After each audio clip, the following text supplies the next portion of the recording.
नमस्कार। SPT news पर आपका स्वागत है। पेश है 30 सितंबर मंगलवार दोपहर 1:15 बजे राजस्थान की बड़ी खबरें। सबसे पहले एक नजर डालते हैं आज की हेडलाइंस पर। राजस्थान में मौसम ने फिर मारी पलटी।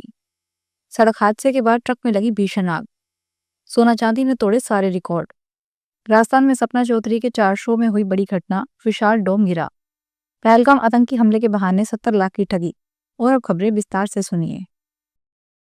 मानसून की विदाई के बाद भी राजस्थान में मौसम का मिजाज बदला हुआ है। नया वेदर सिस्टम एक्टिव होने के चलते प्रदेश के कई जिलों में 3 अक्टूबर तक भारी बारिश का दौर जारी रहेगा।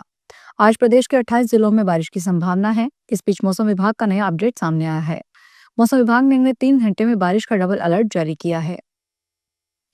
जयपुर अजमेर नेशनल हाईवे पर दुद्दू के पास अल सुबह एक भीषण सड़क हादसे में एक ट्रक और ट्रेलर की टक्कर के बाद ट्रक आग का गोला बन गया। इस हादसे में ट्रक चालक कैबिन में फंस गया और आग में जलकर उसकी दर्दनाक मौत हो गई। पास में पेट्रोल पंप होने के कारण इलाके में अफरा तफरी मच गई। पुलिस और स्थानीय लोगों ने पानी के टैंकरों की मदद से आग पर काबू पाया, लेकिन तब तक चालक की जान जा चुकी थी। हादसे में 2 अन्य लोग गंभीर रूप से घायल हुए, उन्हें अस्पताल में भर्ती करवाया गया। आज जयपुर के सराफा बाजार में सोने और चांदी की कीमतों में एक बड़ी उछाल दर्ज की गई है। कल के मुकाबले आज दोनों ही कीमती धातुओं के दाम में जोरदार बढ़ोतरी हुई है, जिसमें निवेशकों और खरीदारों दोनों का ध्यान खींचा है। यह तेजी बाजार में एक नए रुझान का संकेत दे रही है। आज शुद्ध सोने की कीमत में 1.72% की उल्लेखनीय वृद्धि हुई है। प्रति 10 ग्राम शुद्ध सोने का दाम कल से 1,24,083 से बढ़कर आज 1,26,219 हो गया है। चांदी के भाव भी आज बढ़े हैं। प्रति ग्राम चांदी की कीमत में 1.60 का इजाफा हुआ है, जिससे इसका दाम 153.68 प्रति ग्राम हो गया है।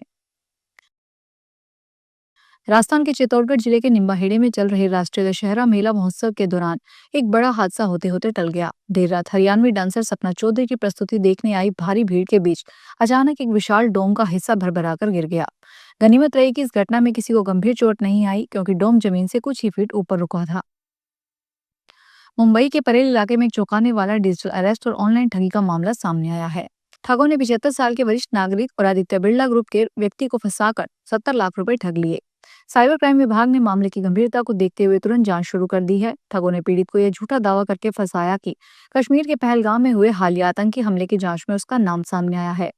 बुजुर्ग एमडी को इस झूठे आरोप और गिरफ्तारी के डर से अपनी जीवन भर की कमाई में से 70 लाख रुपए ठगों द्वारा बताए गए खातों में ट्रांसफर करना पड़ा। राजस्थान के सिरोही जिले में अरावली एक्सप्रेस को बेपटरी करने की बड़ी साजिश सामने आई है। बदमाशों ने यहां रेलवे ट्रैक पर खंभा डालकर ट्रेन को डिरेल करने की कोशिश की, लेकिन लोको पायलट की सूझबूझ से ट्रेन दुर्घटनाग्रस्त होने से बच गई। इस संबंध में रेलवे की ओर से साजिशकर्ताओं के खिलाफ केस दर्ज करवाया गया है। जयपुर में 26 फरवरी 2025 को आयोजित महाभिषेक कार्यक्रम के इतिहास रचते हुए वर्ल्ड रिकॉर्ड में अपना नाम दर्ज करवाया है। इस भव्य आयोजन में प्रयागराज के पवित्र जल से महाभिषेक किया गया, जिसमें इसे और भी खास बना दिया। कार्यक्रम की सफलता और विश्व रिकॉर्ड में शामिल होने पर आयोजकों को सम्मानित किया गया। महाभिषेक के इस अनूठे आयोजन में न केवल धार्मिक महत्व को उजागर किया, बल्कि जयपुर को वैश्विक मंच पर गौरवान्वित भी किया। जयपुर से बिहार और उत्तर प्रदेश की ओर जाने वाले यात्रियों के लिए छठ महापर्व पर घर लौटने का सफर आसान नहीं होगा। जयपुर से बिहार, यूपी, बंगाल और असम जाने वाली लंबी दूरी की अधिकांश ट्रेनें अभी से फुल हो चुकी है। कई ट्रेनों में नो रूम की स्थिति है। तत्काल कोटे में भी मारामारी मची हुई है और उसमें केवल वेटिंग टिकट ही मिल रही है। टिकट बुकिंग शुरू होते ही कोटा तुरंत फुल हो रहा है। इसके बावजूद रेलवे ने केवल नाम मात्र की स्पेशल ट्रेन चलाई है, जो यात्रियों की वास्तविक जरूरतों के सामने बेहद कम साबित हो रही है।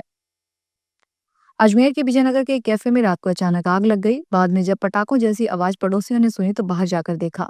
बाद में दमकल और पुलिस को सूचना दी गई। यहां से एक जलता हुआ सिलेंडर और 2 खाली सिलेंडर बाहर निकाले। गनीमत रही कि वहां कोई नहीं था और कोई बड़ा हादसा नहीं हुआ। दमकल के करीब 2 घंटे की मशक्कत के बाद आग पर काबू पाया गया।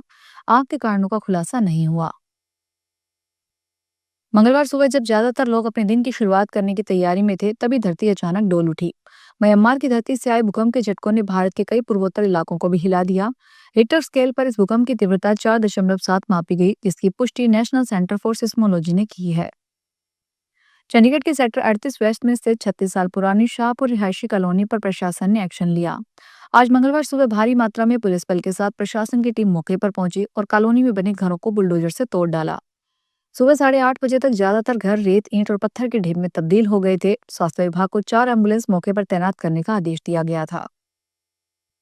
टोंक में बूंदी से वाया घाट कुआं छाड़ होते हुए जयपुर जा रही रोडवेज बस ड्राइवर की कथित लापरवाही दुर्घटनाग्रस्त हो गई। बूंदी डिपो की रोडवेज बस जी घाट थाना क्षेत्र के धुआं रोड से बीसलपुर बांध की तरफ बनी छोटी पुलिया के डिवाइडर को तोड़ते हुए नहर में जा झूली। यह हादसा सोमवार रात का है। इस हादसे के बाद काफी लोगों की भीड़ मौके पर जमा हो गई। फिलहाल इस बुलेटिन में इतना ही। फिर हाजिर होंगे बड़ी खबरों के साथ।